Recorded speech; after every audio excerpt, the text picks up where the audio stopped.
हरे कृष्णा, राधे राधे। आप सभी का भक्ति चैनल पर बहुत बहुत स्वागत है। और आज आप जानेंगे इसमें हरषष्ठी व्रत या फिर बलराम जयंती या कई जगहों में इसे ललही छठ भी बोलते हैं। उसकी जो तिथि है वो क्या है, व्रत कब रखना चाहिए, और साथ ही जानेंगे इस व्रत का महत्व। भाद्रपद कृष्ण पक्ष की षष्ठी तिथि को बलराम जयंती के रूप में मनाई जाती है। इसे ललही छठ या फिर हर छठ या फिर हल षष्ठी भी छठ के नाम से जानते हैं। इस दिन शेषनाग बलराम और कृष्ण के बड़े भाई के रूप में जन्म लिए थे, इसलिए इस दिन इनको बलराम जयंती और हरषष्ठी के रूप में मनाते हैं। इस साल 25 अगस्त को हरषष्ठी का व्रत है। इस दिन माँ अपने संतान की दीर्घायु के लिए व्रत का पूजन करती हैं। धार्मिक ग्रंथों के अनुसार मानता है कि इस दिन भगवान शेषनाग ने द्वापर युग में भगवान श्री कृष्ण के बड़े भाई के रूप में अवतरित हुए थे। इस पर्व को हरषष्ठी या फिर हर छठ के नाम से भी जाना जाता है। जैसा कि मान्यता है कि बलराम का मुख्य शस्त्र हल है और मूसल है, इस कारण इसे हलधर कहा गया है। इन्हीं के नाम पर इस पर्व को हरषष्ठी के नाम से जाना जाता है। बलराम जयंती या फिर हरषष्ठी व्रत का शुभ मुहूर्त जो है तो रविवार 25 अगस्त 2024। पूजा का समय षष्ठी की शुरुआत 7:50 24 अगस्त 2024 से शुरू हो जाएगी और षष्ठी तिथि की समाप्ति 5:30 25 अगस्त 2024 को है। कहते हैं कि इस दिन जो भी महिलाएं हरषष्ठी का व्रत नियम से पालन करके करती हैं, उनकी हर मनोकामना पूर्ण होती है। संतान ना होने से उसे संतान की प्राप्ति होती है और संतान की दीर्घायु होती है और उस घर में अकाल मृत्यु नहीं होती है। तो कहा जाता है हिंदू धर्म ग्रंथों में उल्लेखित एक प्रमुख व्रत है। हरषष्ठी के दिन मथुरा मंडल और भारत के समस्त बलदेव मंदिरों में भगवान श्री कृष्ण के बड़े भाई और ब्रज के राजा बलराम जन्मोत्सव को धूमधाम से मनाया जाता है।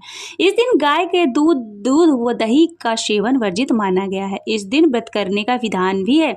हरषष्ठी व्रत के पूजन के अंत में हरषष्ठी व्रत की 6 कथाएं हैं को सुनकर आरती आदि के साथ पूजा प्रक्रिया पूरी करनी चाहिए। भाद्रपद कृष्ण पक्ष की षष्ठी तिथि को हरषष्ठी पर्व के नाम से मनाया जाता है। धर्मशास्त्र के अनुसार इस दिन भगवान शेषनाग द्वापर युग में सनातन श्री कृष्ण के बड़े भाई बलराम जी के स्वरूप में धरती पर अवतरित हुए थे। बलराम जी का प्रधान शस्त्र हल व मूसल है, इसी कारण इन्हें हलधर भी कहा गया है। उन्हीं के नाम पर इस पर्व का नाम हरषष्ठी पड़ा है। हरषष्ठी भी कहा जाता है और हल को कृषि प्रधान भारत का प्राण तत्व माना गया है और कृषि से ही मानव जाति का कल्याण है।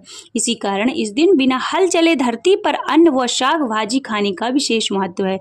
इस दिन गाय का दूध और दही का सेवन वर्जित माना गया है। इस दिन व्रत करने का विधान है और हरषष्ठी व्रत की पूजा के अंत में हरषष्ठी व्रत की 6 कहानियां उनको सुनना चाहिए। हरषष्ठी व्रत की कथा। प्राचीन काल में एक ग्वालिन थी। उसका प्रसव काल अत्यंत निकट था। एक ओर वह प्रसव से व्याकुल थी और दूसरी ओर उसका मन गौरस दूध दही बेचने में लगा हुआ था। उसने सोचा कि यदि प्रसव हो गया तो गौरस यूं ही पड़ा रह जाएगा। यह सोचकर उसने दूध दही के घड़े सिर पर रखे और बेचने के लिए चल दी, किंतु कुछ दूर पहुंचकर उसे असहनीय प्रसव पीड़ा हुई।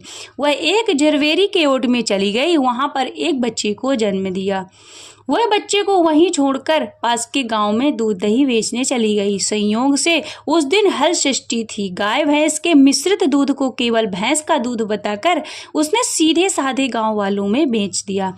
उधर जिस झरवेरी के नीचे उसने बच्चे को छोड़ा था उसके समीप ही एक के खेत में एक किसान हल जोत रहा था। अचानक उसके बैल भड़क उठे और हल्का का फल शरीर में घुसने से वह बालक मर गया।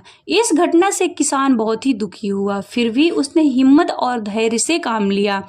उसने झरवेरी के कांटों से बच्चे के चिरे हुए पेट में टाके लगाए और उसे वहीं छोड़कर चला गया। कुछ देर बाद ग्वालिन दूध बेचकर वहां पहुंची। बच्चे की ऐसी दशा देखकर उसे समझते देर नहीं लगी कि यह सब उसके पापों की सजा है। यह सोचने लगी कि यदि मैंने झूठ बोलकर गाय का दूध न बेचा होता तो आज गांव की स्त्रियों का धर्म भ्रष्ट न किया होता तो मेरे बच्चे की यह दशा न होती। अतः मुझे लौटकर सब बातें गांव वालों को बताकर प्रायश्चित करना चाहिए। ऐसा निश्चय कर वह उस गांव में पहुंची जहां उसने दूध दही बेचा था। वह गली गली घूमकर अपने करतूत और उसके फलस्वरूप मिले दंड का बखान करने लगी।